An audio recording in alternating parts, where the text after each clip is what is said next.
¿Sabías que puedes adquirir nuevas competencias y habilidades desde la comodidad de tu hogar con un horario que se adapta a tus necesidades por tan solo 100 quetzales?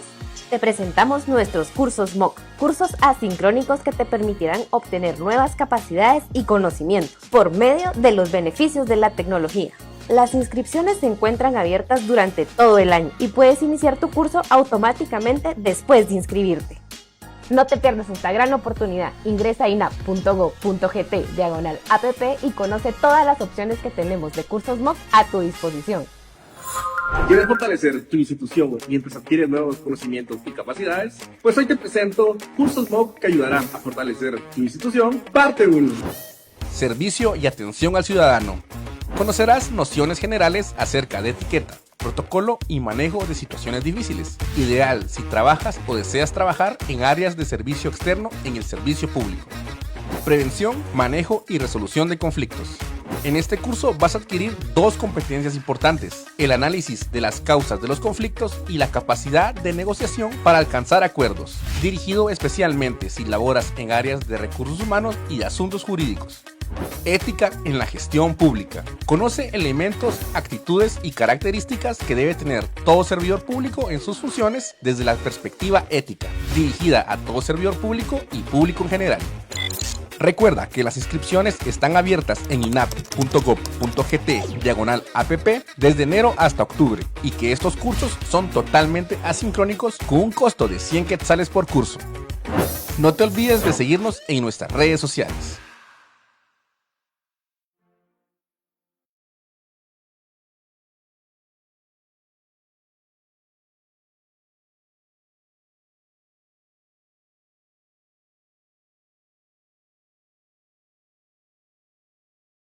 Instituto Nacional de Administración Pública, INAP, es un honor contar este día con la presencia de cada uno de ustedes. Agradecemos a las personas que ya se encuentran conectadas a través de nuestras redes sociales para participar en la conferencia Buen Gobierno y Calidad Democrática, que tiene como objetivo incentivar el interés hacia este tema como materia de estudio y análisis desde la administración pública, con el fin de que las instituciones orienten sus esfuerzos a y contribuir a la mejora de la calidad de vida de la ciudadanía. Especialmente damos la bienvenida y agradecemos al doctor Jaime Rodríguez Arana Muñoz, quien está conectado desde España. Es un honor contar con él esta mañana para compartirnos sobre este tema tan importante que atañe a todos los estados y gobiernos. Muchas gracias, doctor, por aceptar nuestra invitación. Y también agradecemos al personal de INAP que también nos acompañan conectados en esta actividad y al equipo de la Dirección para el Fortalecimiento que tuvo a bien coordinar la actividad. Reitero nuestra gratitud hacia el doctor Jaime Rodríguez Arana Muñoz, que por su calidad profesional y experiencia estamos seguros que contribuirá a enriquecer nuestros conocimientos. Previo a su disertación, voy a leer una breve reseña de su hoja de vida, la cual es muy extensa, pero por tiempo no la voy a leer completa, doctor, únicamente algunos párrafos. El doctor Jaime Rodríguez Arana Muñoz, del Ferrol, España, hecho por la Universidad de Santiago de Compostela, doctor honoris causa en Ciencias Jurídicas por la Universidad Hispanoamericana de Nicaragua, doctor honoris causa en Derecho por la Universidad Escuela Libre de Derecho de Costa Rica, doctor honoris causa en Ciencias Jurídicas por la Universidad Santo Tomás de Oriente y Nicaragua, doctor honoris causa por el Colegio de Especializaciones Jurídicas, doctor honoris causa por la Universidad Nacional de Coruña, es catedrático de Derecho Administrativo, profesor honorario de la Universidad de Argentina, Uruguay, España y de otros países de Latinoamérica. También escribe artículos y libros a Derecho Administrativo, Derecho Público, entre otros. Así es que, doctor, no voy a leer toda su hoja de vida porque es muy extensa, pero reconocemos la experiencia que usted tiene y estamos muy agradecidos que usted pueda compartir esta mañana con nosotros. Así es que le dejo en el uso del tiempo. Muchas gracias, muy amable. Espero que se escuche bien, ¿verdad? en este momento y que las personas que están conectadas de acuerdo. Es de bien nacidos ser agradecidos y agradezco al Instituto Nacional de Administración Pública de Guatemala que cuente conmigo para colaborar académicamente en actividades formativas. En el pasado, como la doctora Helen Marroquín se recordará, tuvimos la oportunidad, incluso presencialmente, de impartir algunas conferencias, disertaciones sobre la buena administración, y hoy pues, el tema que se ha seleccionado es buen gobierno y calidad democrática. Además coincide con el rótulo de una maestría online que estoy promoviendo en la Universidad Villanueva de Madrid y que espero y deseo que permita también profundizar en aspectos concretos que tienen con esta temática de tanta relevancia hoy en el mundo en general para gobiernos y administraciones de todos los países. Es particularmente grato además porque yo, Guatemala, he ido de integración, he estado bastantes veces en el país, no solamente en el INAP, en las universidades. El Reino de España tiene un centro de cooperación internacional donde hemos celebrado incluso una de las primeras sesiones del Foro Interamericano de Derecho Administrativo ya por el año 2002 o 2003 y por lo tanto quiero saludarles a todos y cada uno de ustedes que están conectados a esta transmisión con la esperanza, ¿verdad?, de que estas reflexiones y lineamientos que yo voy a transmitirles y voy a comentarles puedan resultarles de interés. En Europa, el tema del buen gobierno y la buena administración es un tema que está en la agenda política y administrativa de todos los países desde hace tiempo. Nosotros distinguimos entre el gobierno y la administración. Aunque el complejo poder ejecutivo-administración es un complejo institucional que está engarzado, que está unido, pero distinguimos la función del gobierno de la función de la administración, aunque también somos conscientes de que la administración tiene una función directiva, los altos cargos, aunque no son de la política del gobierno, pero sí son de la administración y están muy conectados también a la dimensión política. El gobierno tiene la tarea tan relevante de la rectoría de los asuntos del interés general. El gobierno tiene la dirección de la cosa pública.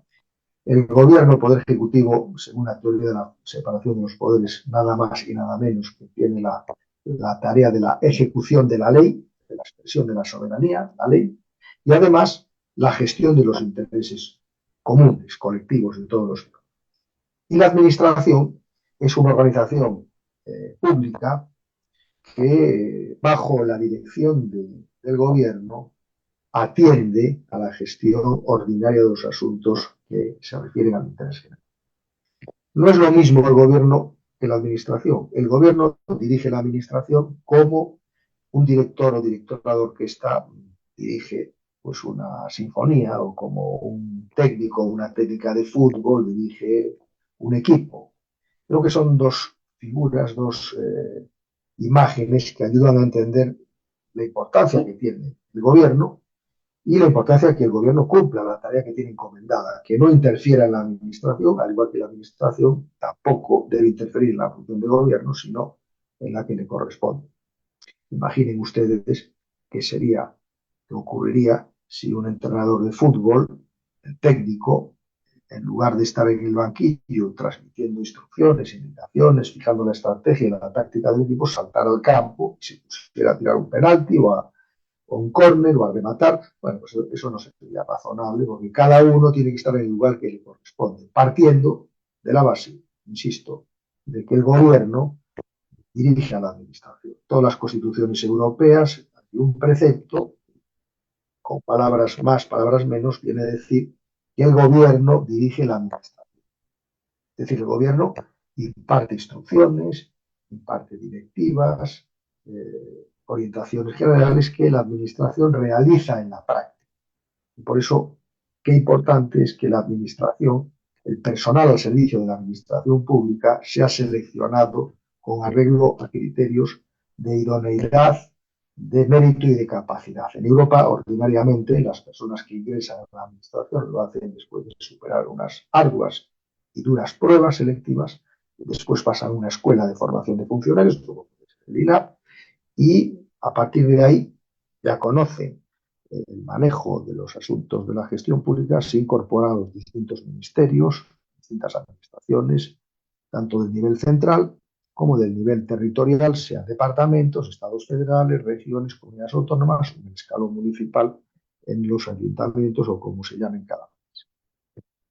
Es importante que el personal que forma parte de la administración ingrese de acuerdo con estos criterios de mérito, capacidad e idoneidad y que el progreso, la carrera administrativa también se realice en un contexto de mérito, capacidad e idoneidad. El Poder Ejecutivo, el Gobierno, según los distintos sistemas, en América predomina el sistema presidencial, pero en Europa predomina el sistema parlamentario, es el encargado de ejecutar las leyes, de realizar las leyes, de implementar las leyes, para lo que cuenta con esa organización que es la administración. El Poder Ejecutivo tiene que tener en cuenta, obviamente, pues las preferencias electorales expresadas por los ciudadanos en las elecciones. Y normalmente, el gobierno que tiene la confianza de los ciudadanos, que ganan en las urnas, pues se ha comprometido previamente a cumplir con una serie de propuestas y proyectos. Y por eso, las políticas públicas que va a realizar ese gobierno cuando entra en el periodo de su función están muy conectadas, ¿verdad?, con las preferencias expresadas en las urnas por los ciudadanos. Y esas políticas públicas en materia de pesca, de alimentación, de industria, de energía, pues ya están previamente concretadas en la medida en que han sido elegidas en las urnas cuando han depositado su confianza, bien en un presidente determinado, bien en los diputados, que en el sistema parlamentario son los que eligen al presidente del gobierno.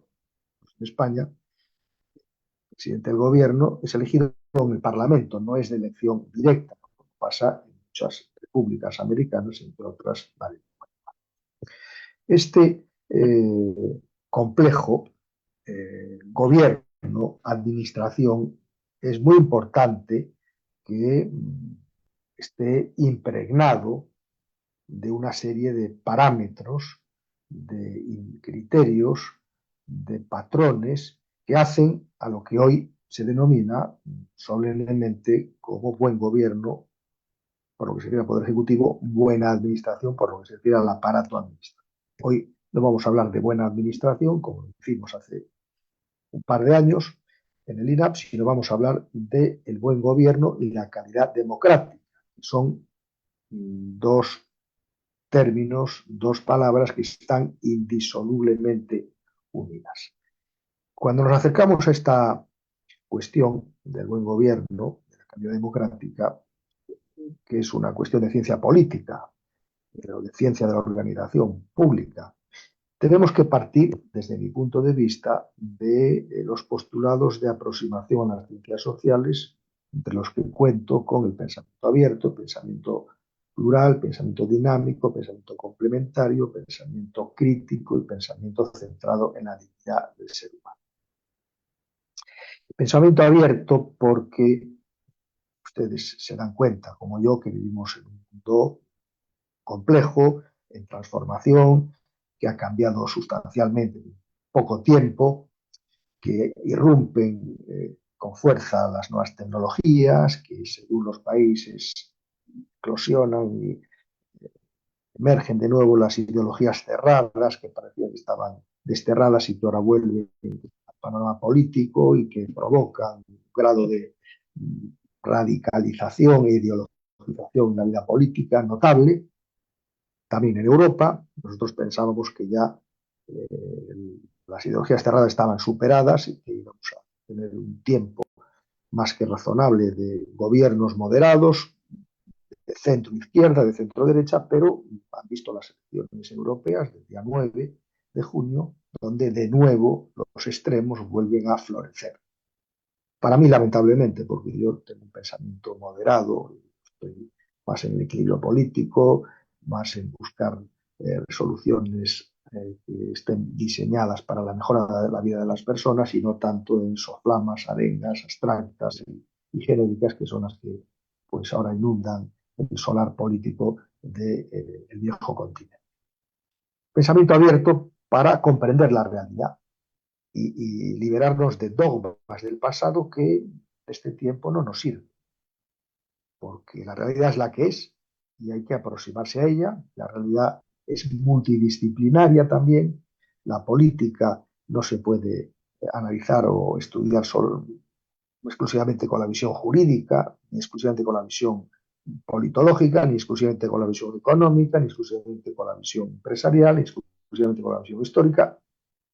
Tenemos que aprender a integrar distintas dimensiones para comprender ciertamente lo que se trata, lo que tenemos entre manos, porque en una democracia la rectoría de los asuntos de interés general tiene un objetivo claro y determinante, y es la mejora de la vida de las personas en un contexto de libertades. La mejora de la vida de las personas en un contexto de libertades. Luego, parte final, me voy a referir a la importancia de diseñar políticas públicas, indicadores que permitan medir la calidad de esas políticas en términos de bienestar humano, en términos de transparencia, en términos de libertades, que se puede y se debe hacer. Los dueños y señores del sistema político en la democracia son los ciudadanos, somos nosotros. Y por lo tanto, lo que hacemos es entregar temporalmente la gestión de asuntos comunes a otras personas, diputados, senadores, jueces, ministros, presidentes, en la esperanza de que realicen esa tarea en nuestro nombre. Nosotros somos los dueños y propietarios y a nosotros nos den cuenta permanentemente. Por eso estos indicadores para medir la calidad democrática no solamente son para consumo interno de los gobiernos y administraciones, sino para comunicarlos a la ciudadanía, para que la ciudadanía los conozca y así tenga un mayor y mejor criterio para que cada 4 o 6 años en unos países, cuando vayan a la votación o a las urnas, sepan a quién deben elegir y a quién no deben elegir en función de los resultados de las políticas que ha realizado. Pensamiento plural, multidisciplinariedad, una visión que atienda muchas dimensiones, pensamiento dinámico, porque la política y las políticas públicas cambian. Lo que sí tienen es un ADN que no es susceptible de los cambios para mí y que se refiere al interés general, porque un gobierno democrático tiene que atender al interés. No puede atender al interés de la mayoría, ni al interés de un grupo, por importante que éste sea. El gobernante democrático, cuando gana las elecciones, su programa electoral se amplía y tiene que ser capaz de gobernar para todos. Ya sé que esto es difícil, complicado, que requiere una profunda convicción democrática y que requiere estar pendiente de los problemas de la sociedad y no tanto de las cuestiones del poder, de la influencia, de los ascensos, de medrar. Lamentablemente es lo que muchas veces, por ejemplo, en Europa ocurre. Estamos viendo ahora en mi país, después de unas elecciones regionales en las comunidades autónomas, como en una determinada comunidad autónoma no llegan a ningún acuerdo porque no piensan en las personas, sino piensan en las posiciones de poder. Y esto, pues, no es lo que debería ser. Por eso también hablo de pensamiento crítico. Pensamiento crítico desde el deber ser. Estamos en una institución formativa, académica, y por lo tanto aquí formulamos las consideraciones desde el deber ser.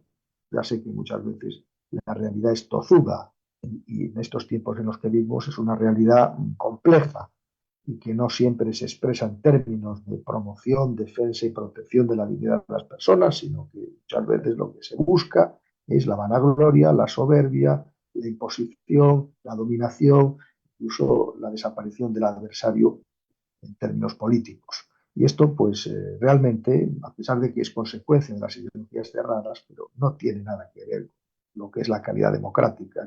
Fundamentalmente tiene una expresión en términos de medición de cualidades democráticas como transparencia, participación, libertades, etc. Un buen gobierno, por otra parte, trabaja desde el Estado de Derecho. Esto es muy importante, porque el Estado de Derecho surge para que el poder se ejerza de acuerdo con la justicia. Porque el poder en todos los países, históricamente, el hombre es hombre, pues ha tendido y tiende a escapar de los controles y del derecho, a imponerse.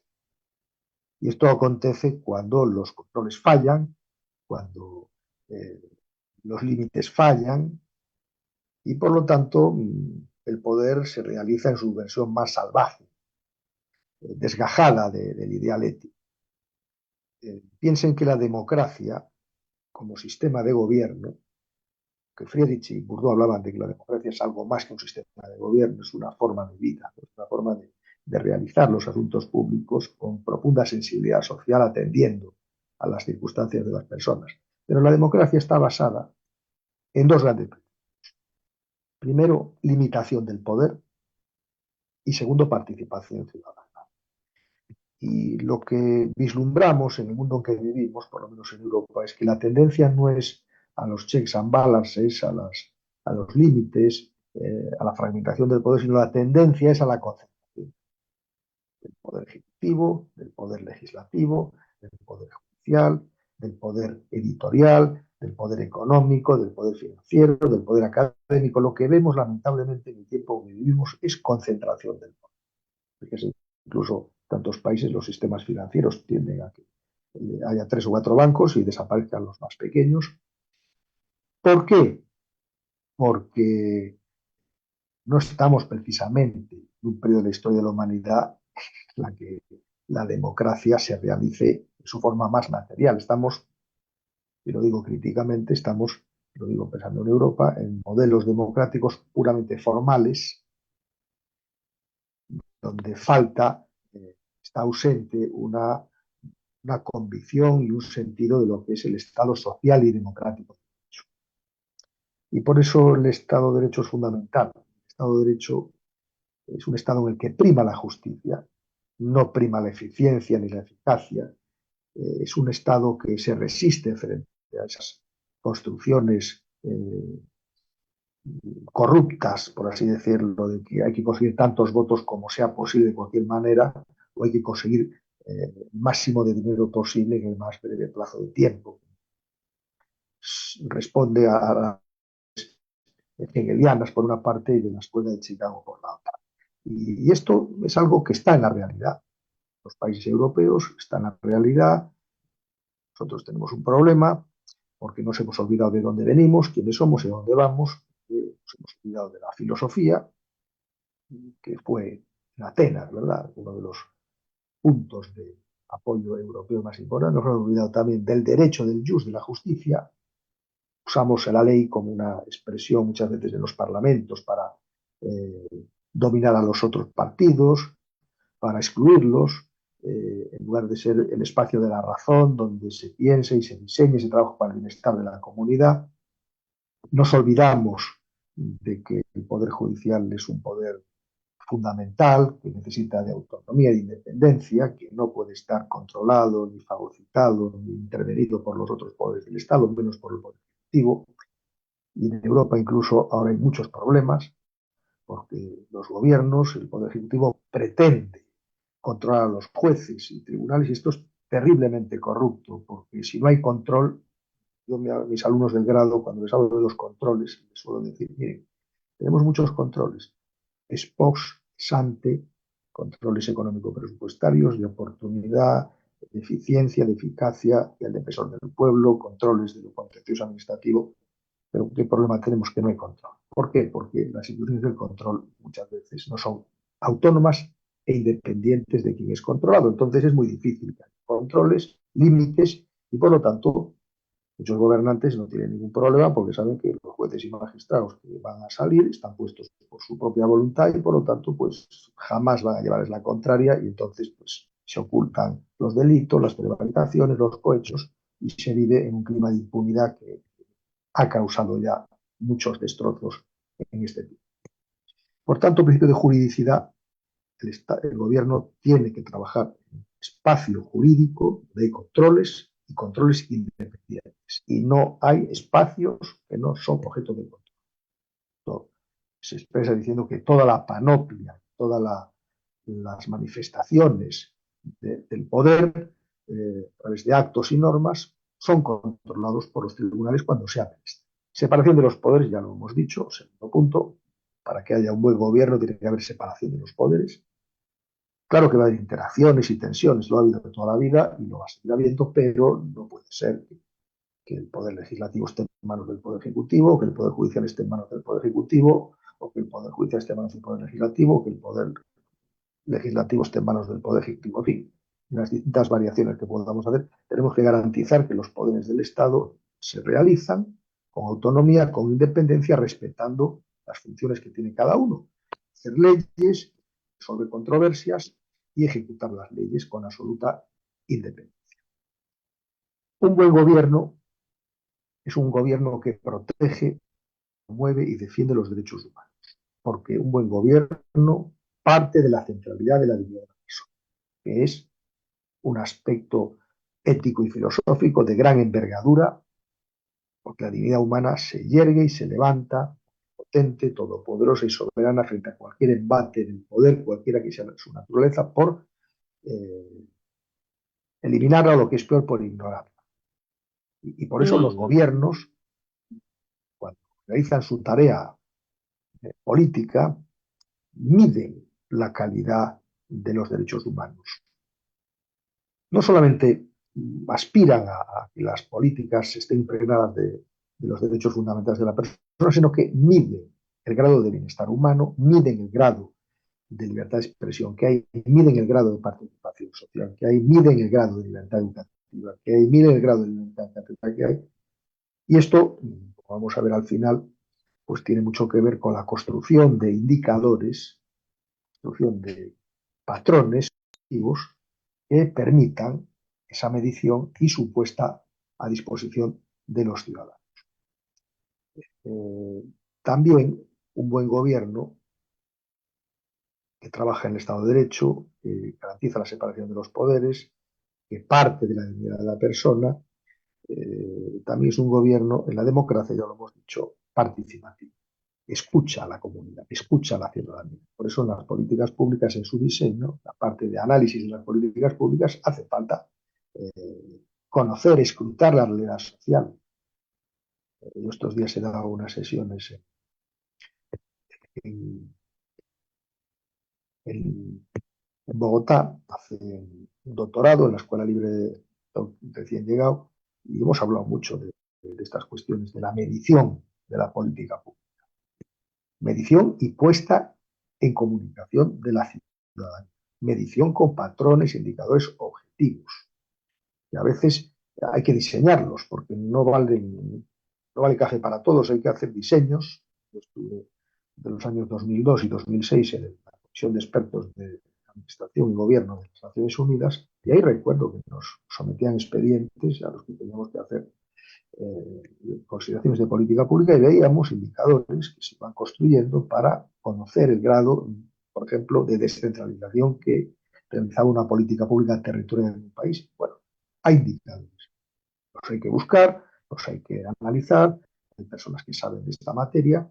Claro, esos indicadores tienen que ser objetivos, porque si son subjetivos, entonces es mejor no medir nada.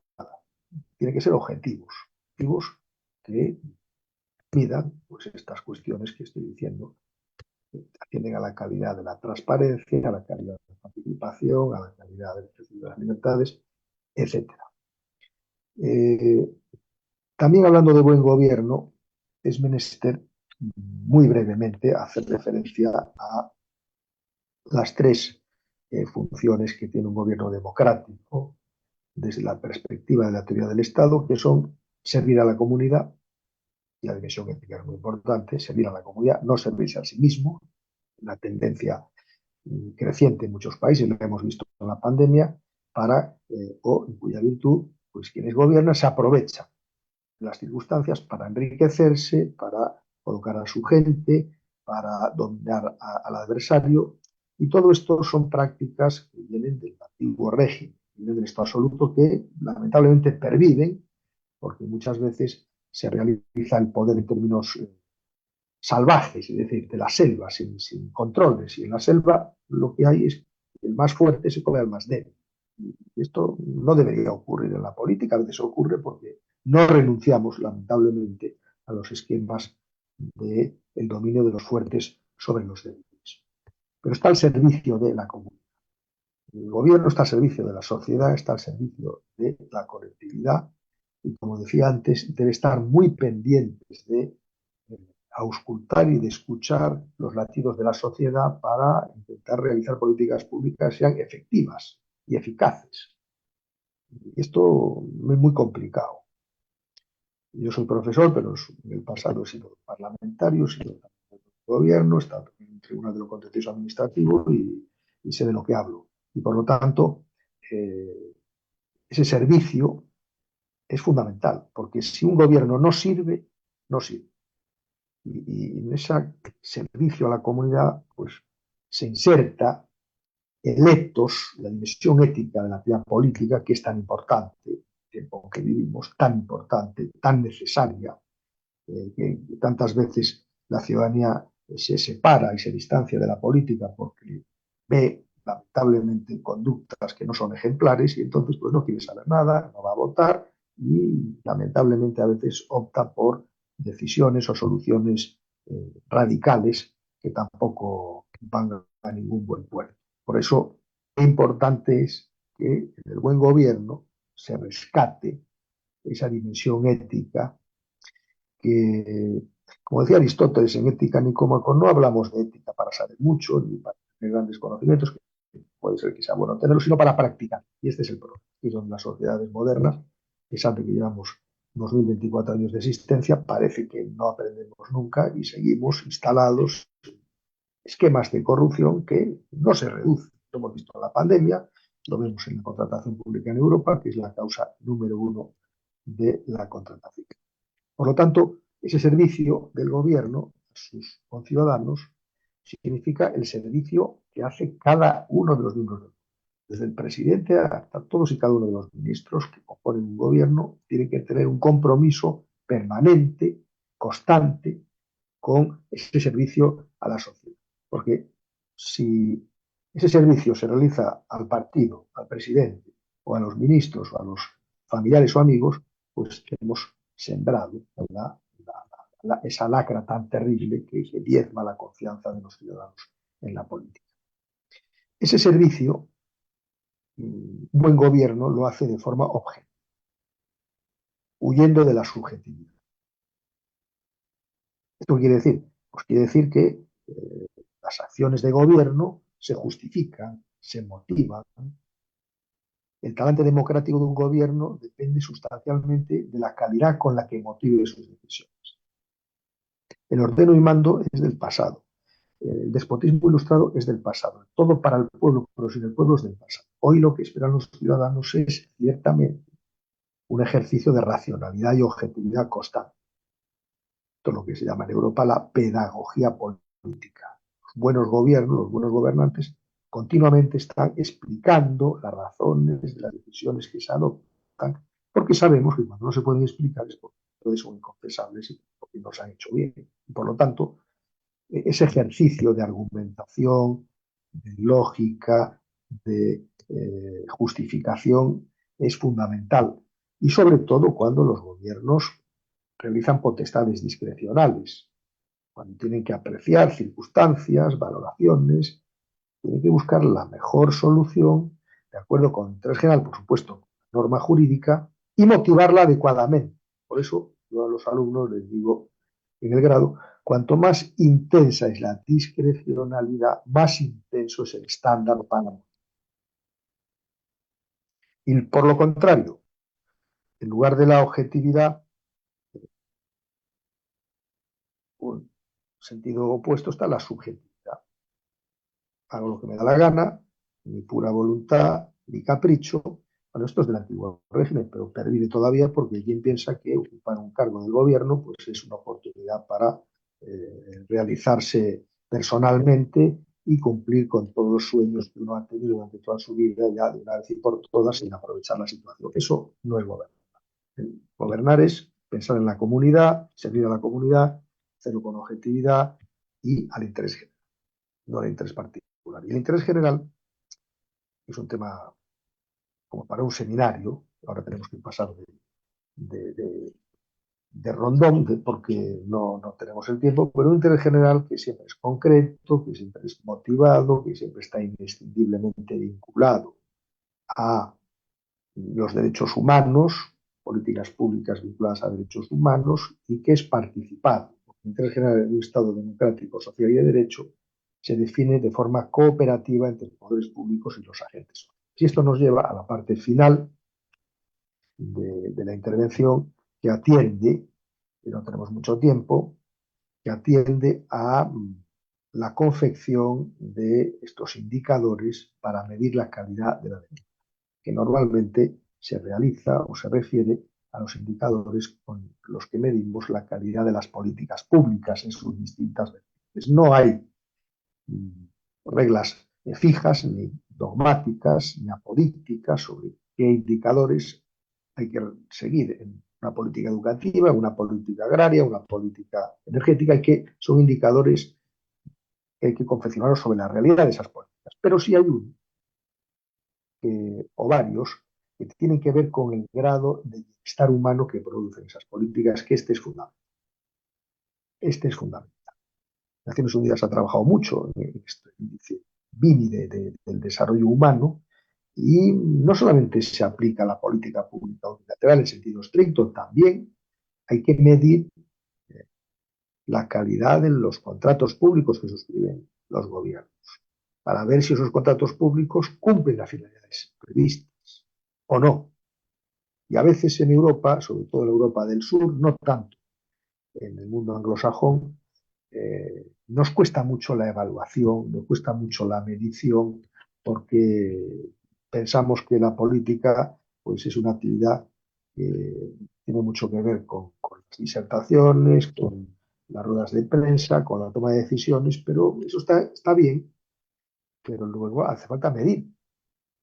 Si resulta que hay índices muy importantes, el índice PISA, por ejemplo, para medir la calidad educativa, el índice PISA es ganado año tras año, o está en primer lugar los países nórdicos, sobre todo Finlandia. Y uno se pregunta, ¿por qué Finlandia es número uno en calidad educativa de hace tantos?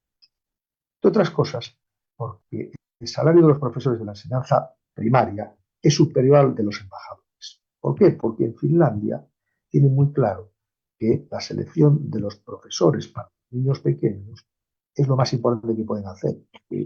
Una buena educación es una educación que proporciona conocimientos para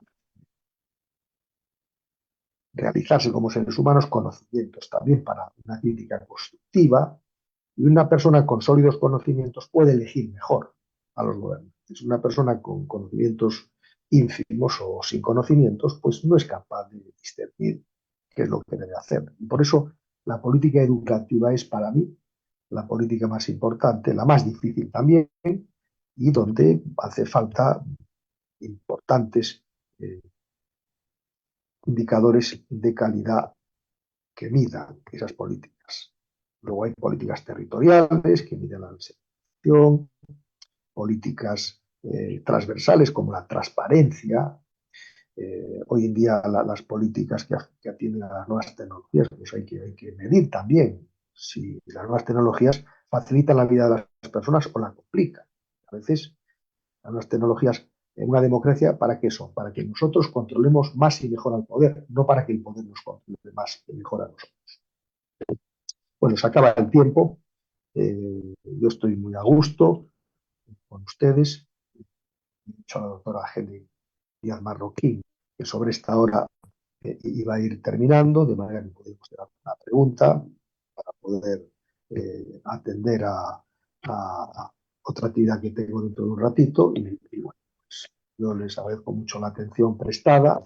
Espero que las reflexiones sean de interés. Yo soy un profesor universitario, por lo tanto, veo la realidad de una perspectiva crítica, pero crítica constructiva para que mejore. Por eso las cosas que digo, de la experiencia y del conocimiento, pues tienen esa finalidad. Doctora, muchas gracias por la oportunidad de comunicarme con este auditorio tan calificado, y si quieren que hagamos algunas preguntas o que hagamos algunas preguntas, aquí está. Gracias, doctor. Excelente disertación. Le comento que tenemos unas preguntas y la primera está relacionada con ¿qué principios prioriza usted pensando en el buen gobierno y calidad democrática? ¿Qué principios? Los priorizar. Pues mire, yo priorizo el principio de servicio, que es un principio que me parece muy importante. Priorizo el principio del comportamiento ético de los gobernantes. Priorizo el principio de sensibilidad hacia los derechos fundamentales de las personas. Priorizo el principio de objetividad. En fin, priorizo muchos principios, pero creo que el que es más importante es el principio de servicio a la comunidad, porque si ese se practica sin descanso, los demás prácticamente vienen por añadidura. Gracias, doctor. Acá tengo otra pregunta. Yo creo que con esta terminaríamos porque pues usted tiene otro compromiso, pero el tema es muy amplio y nos gustaría seguir conversando al respecto en otra oportunidad.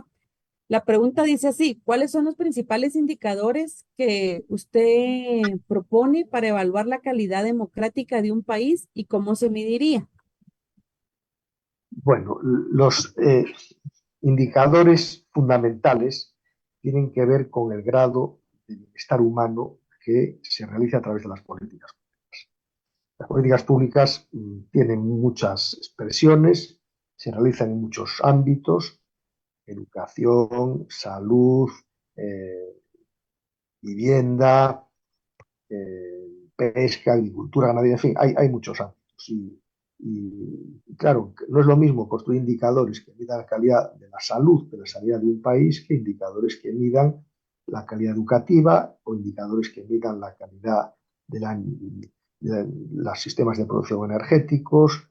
Entonces, hay que ver la realidad de cada política pública y construir esos indicadores ad hoc. Yo no creo que haya indicadores,